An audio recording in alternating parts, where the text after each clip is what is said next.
Hooray. Hey, folks, thanks for tuning into the Banff podcast. I'm here with Ross Watson.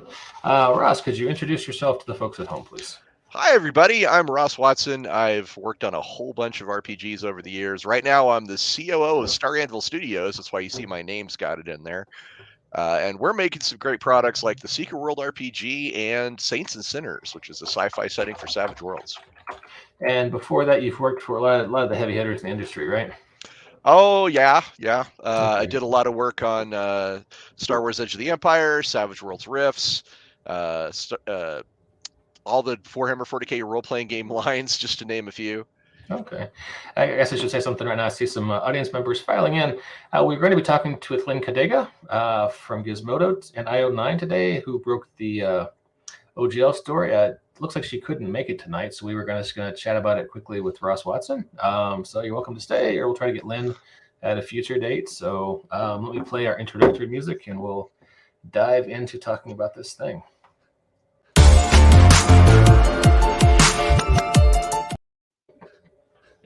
There we go. All right, Ross, in case some of our audience have been under a rock for the last couple of weeks, how would you summarize what has happened? Well, there was a leak of an update to the OGL. It was called OGL 1.1. It had a lot of really bad things in it, like requiring 20 to 25% royalties. It had a clause that would basically take away anybody's IP that worked there, that did anything before it. It purported to blow up the 1.0. It was really bad. It was bad, yo. It was really bad. Now, then we found out that it was actually, in fact, real from a Kickstarter executive came forward and was like, yeah, we negotiated based on this particular thing.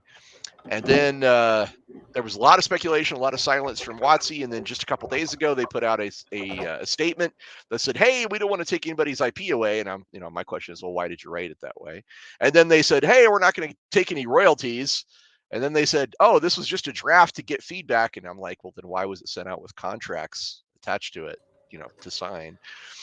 Yeah, it was sent out to several other publishers. CNBC reported an effort to get into some of the big influencers in the industry to get them to sign on early to, make it seem like more of a thing going on.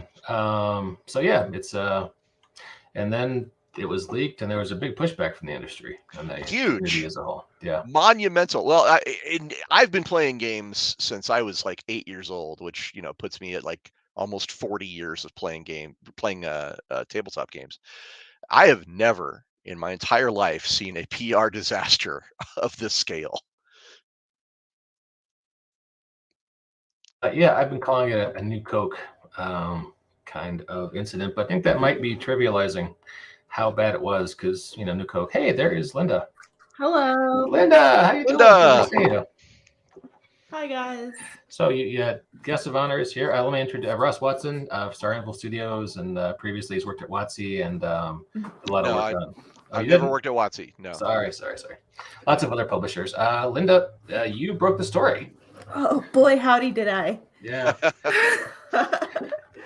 You're kind of like thank you for your work as a journalist, by the way. Yeah, you're absolutely welcome. We had just summarized the previous couple weeks things, and I got to imagine this has been a wild ride for you. I mean, because this is you're sort of like a folk hero in D&D circles now. What? Sorry, too That's much. Not true. That's not right. Yeah, that I haven't seen quite that level yet. Are we streaming? Oh, yes, we are. I apologize. Nice. We are live. We played the intro music a few minutes ago. And, okay. So yeah. Excellent. Hi guys, I'm Linda Codega. I use they them pronouns. I write for IO9, and yeah, I broke the story a couple weeks ago. Sorry that I'm like so scrabbly right now. It's 8 o'clock and I have to get up early to go to LA to interrogate Matt Mercer. Oh my God, you're talking. Oh, wow. Oh, we want to know more about this for sure. Well, mostly they're just doing a Vox Machina press run. And my editor was like, do you want to go to LA? And I'm just like, no. And he's like, okay. And then I was like, wait, all right. And he's like, okay, go to LA. So Critical Role put out a statement, but it was basically a bunch of words that said nothing. And we're really interested to find out what they actually think. Yeah, it's one of those things where I am deeply suspicious that they have tons of NDAs and they have tons of contracts and they really can't risk the livelihoods of like the dozens to hundreds of people that rely on them keeping their mouth shut and like being nice to WotC. So in that sense, like I don't really hold it against them that they like put out this whole thing that's just like we can't really say anything, and I'm like, all right, like okay. But we'll see what happens. Well, my opinion is that they are basically steering the ship right now. Like if Critical Role decides to stick with D&D, then D&D will survive. But if they choose some other game system, then that system will be lifted up into the heavens on angel's wings and become the new Pathfinder. And we're all just sort of waiting to see which result that's going to be. Yeah, I think it's interesting. I think that it's hard to really speculate exactly what is going to happen with that stream. But yeah, luckily I'm going to go and I'm going to ask him some softball him and Marisha Ray some softball questions about Vox Machina, and then I'm going to be like, so the future of gaming. Let's talk about it. Nice. So from your point of view, this has been going on for about 3.5 weeks. Yeah, basically it definitely started in early November, late November, early December, when all the rumors around NDAs went out and the open D&D campaigns began. And then fuel sort of added to the fire and also was like doused a little bit when D&D released their December 21st statement. But it's only been, a week and a half since I was able to release my report on the OGL 1.1 leak, which was in January 5th. So it's only been, a week and a half. It just seems longer. I apologize. I was thinking it was about twice that amount of time. So we kind of summarized, and I think everyone watching this podcast is probably a gamer, and they've probably all been following it very, very closely. How does this feel for you as a person who broke the story? It's a lot. It's pretty overwhelming. I'm really grateful that it's gotten the attention it has, and I'm also very grateful that it's basically anyone who's like read the story or is in like any arena to have thoughts about it is basically the same boat where they're just like, this sucks. Like there's really nobody out there who has looked at the OGL 1.1 and said like, this is fair and good actually. Yeah, my roommate and I were talking about this. In the video game industry, it's very different because like they don't really build communities the same way that the tabletop community does. Right. And we kind of all came together. I mean, it's pretty amazing to see the response being this homogenous, and basically forced one of the biggest companies in the world to take a step back, which is pretty cool. Yes, we like the whole tabletop role playing game space definitely forced D&D to retreat in a huge way because they were planning on releasing this. Like this wasn't a work in progress like they'd want you to think. This was like really close to press go draft. Like all it had missing, and I'm sure everyone's seen it at this point, was stuff like email here, method here, link here. And I'm like, you don't make deals with Kickstarter on something that you're not actually going to like release. That's one of the things that was weird about WotC's official statement was that they said, oh, this is just a draft for responses. And I'm like, you sent it out with contracts. How is that a draft?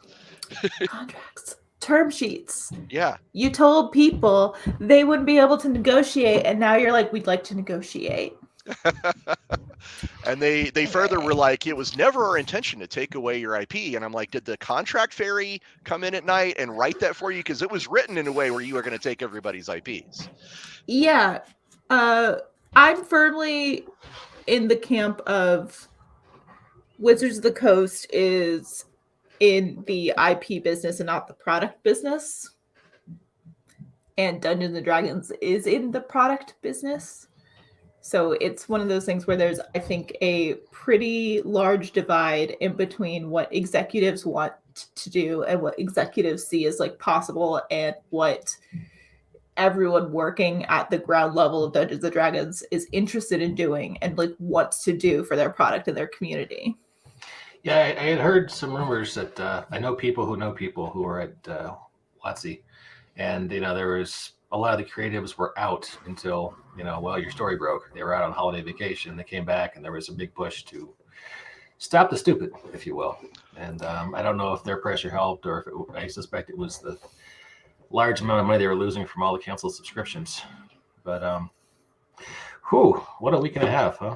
Yeah, we owe a big debt to you, Linda. You were like the beacons of Gondor lit, calling for aid, and it was that big moment, and it's like the moment from Mulan where the little soldier like stands up and it's just like, now all of China knows you're here.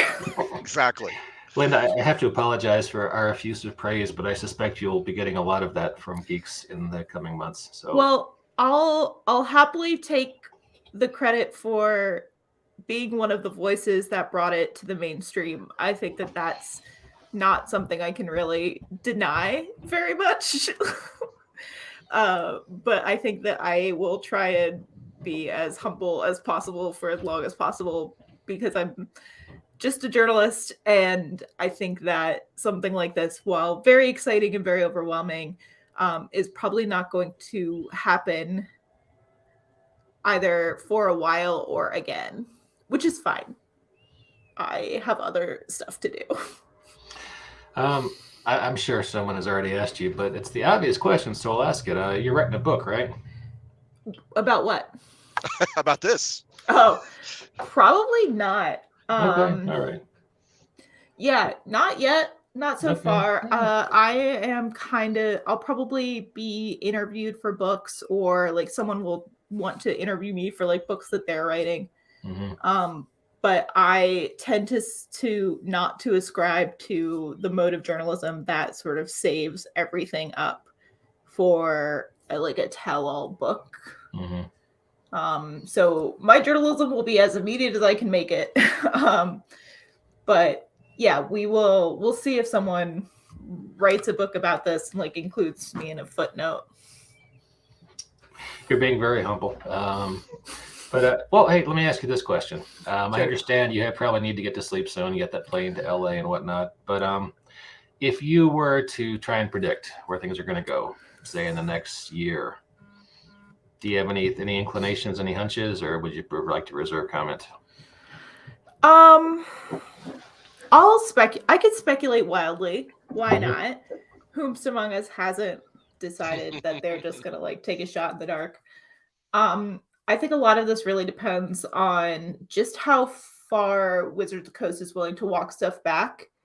I think a lot of this depends on how willing people are to change systems right now, and how willing people are to continue to support creators even if the creators aren't changing systems. Because a lot of people can't, a lot of like the smaller third-party creators who aren't, Paizo or MCDM, can't switch to non-5e content immediately. So I think it'll depend on how strongly people stick by who they want to stick by. I definitely see this as a flashpoint. I really, really hope this is a point in time where people from all over the RPG community try something not 5e and kind of break the stranglehold that 5e has had on a lot of indie creators for a long time. It's one of those things that is not a secret that like if you want to become a big like actual play podcast, you have to play D&D.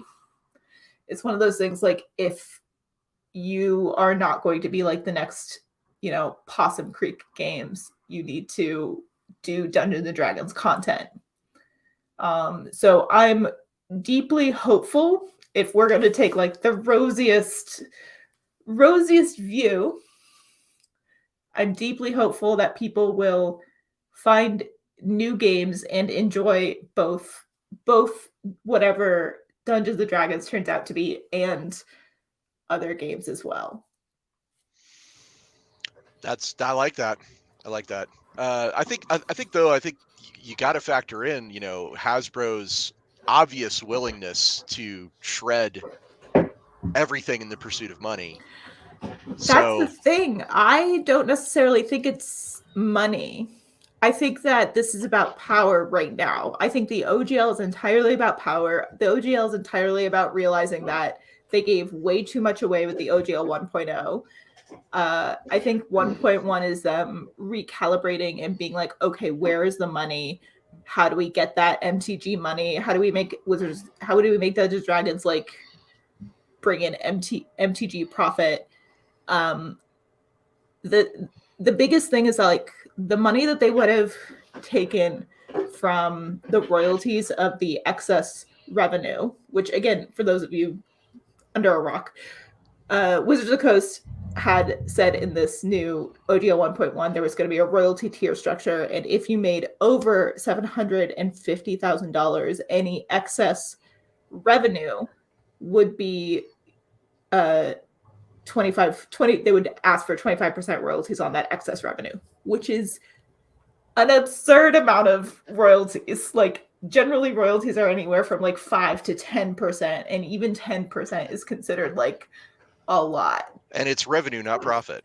Yeah, it's revenue. Which means that you could go into the black or into the red in a Kickstarter and that makes $800,000, and even though you were losing money and you will make no profit, you still owe Wizards of the Coast 25% of $50,000. Right. Which is horrible. Yeah, agreed. I will say I've got one associate who's been writing RPG material since before the OGL, and he's like, some of us old grognards were shocked and amazed that Ryan Dancy did what he did. Yeah. Yeah. It's one of those things where the OGL 1.0 in 2000 is genuinely a revolutionary item. It gave fans a lot more power than I think Dungeons and Dragons ever really wanted or expected it to give them. Even with people trying to emulate the GNU and the Linux Foundation license. And it was also founded 2 years before the Creative Commons license was established. So it's really very important in like open source history and like open license history in a lot of different ways. But yeah, I think that the thing is like the money that they would have made on my point here about like it's not about money is at the point the amount of money that they would have made on the royalties asked for of like the in excess money would not have even covered like the production of a single Dungeons and Dragons book. It wouldn't cover like, a department. It wouldn't cover a couple salaries. Like it wouldn't cover the freelance budget. And I think that the walkbacks from the like fake apology update really show that if they're willing to remove the like royalty structure entirely, it was never really about money, and it's always been about control. Well, I mean, you make a good point, but I think it's important to point out that this was just the start. They could always ask for more and more and more based on they were starting with 25% of the top. Mm-hmm. Right. Now, granted, it's a drop in the bucket compared to their $1 billion stuff, but Ross, if I can break in, I think I have a question from your boss, Star Apple Studios, in the comments. You mean my partner? Woo! Your partner. Forgive me, sir. Forgive me. From Star Apple Studios, do you think of the pressure as lessening after the updated OGL announcement? I've seen more standing up for WotC, saying it's theirs and they can do what they want. Not really. I think that people know better than to come into my comments and tell me that. I bet. I think that, I just think that people know better than to like come into my comments and tell me that. I think that if people are saying that they're doing it to independent creators and third-party publishers, and I'm neither of those things. So I think that if pressure is lessening, it's only because there is no immediate danger right now. But we'll see what happens. Yeah, I haven't seen much of it myself, but I'm kind of not really in that part of the. I write indie games, so I'm not really in the 5e section of things. But Ross, what have you seen? Well, I'm no corporate bootlicker, and I certainly won't be supporting anyone who thinks that this is a great idea, because it's not. And it's yet another, big corporation just pushing to see how far they can stretch the envelope, and then, oh no, we'll walk it back. Remember, walkbacks are not reform. They are not and never have been. Right. There's an interesting post actually on the Motley Fool that came out today about the profitability. It turns out that WotC is 72% of Hasbro's profit, just overall. Yeah, I'm not surprised by that. The Hasbro is sort of dried up because like the television shows that were basically advertisements for toys, like He-Man, really they don't matter anymore. So they really Kevin Smith sheds a single tear. So they've lost a lot of their cultural impact in that sector, and it really is the fact that we're marketing to actual adults now, or like our products are for adults now. I think that they're really relying on Wizards to pull through for them. And you can't overstate how much money they make from MTG. It's kind of I know so many game stores that's paying the rent for years and years. So. It's a $1 billion industry. Yeah, billion with a B, as in boy. $1 billion. It's $1 billion. A big capital B. Yeah, it's been called cardboard crack for decades now, for a good reason. So it is more profitable to print Magic the Gathering cards than it is to print money. That's a fact. Yeah, it's crazy. Linda, I can tell you're tired. I can tell you mentioned you get that early flight tomorrow. Really appreciate your time. Thank you. Thank you so much. Do you have any closing thoughts before we wrap it up? No, I think that I would not give any money to Wizards of the Coast. Give all of your money to but keep supporting third-party publishers, even if they are publishing D&D content. But don't give Wizards of the Coast any of your money. Don't do it. Don't do it. Don't do it. I'm begging you not to do it. Revolution.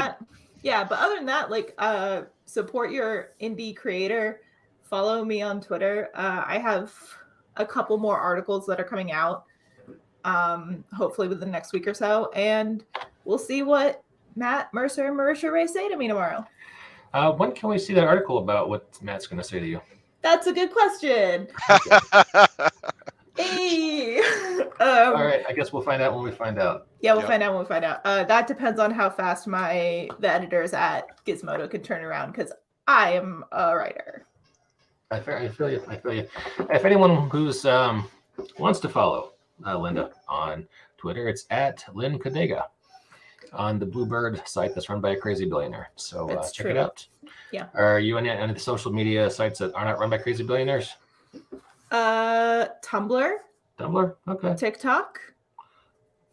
But I don't really use those sites very often. It really is strictly the Bird app for me. I can only handle so many things at once, and there literally is nothing else that doesn't force me into an algorithm, and I'm just hey, fair enough. Timelines. Linda, really appreciate your time. I just want to. I'm sure you're going to get a lot of hate over the next few weeks from crazy WotC fanboys, but we're very thankful for what you did. Extremely grateful. We're very, very thankful. Thank you for what you did, and it was a great service to the community. So you're doing God's work. Anytime, at least 3 different gods if I have my way. There you go. You're doing all the God's work. I love it. Some of them. Summer Pan is very happy. So all right. Bye guys. Thank you so much. Take care. Cheers. See ya.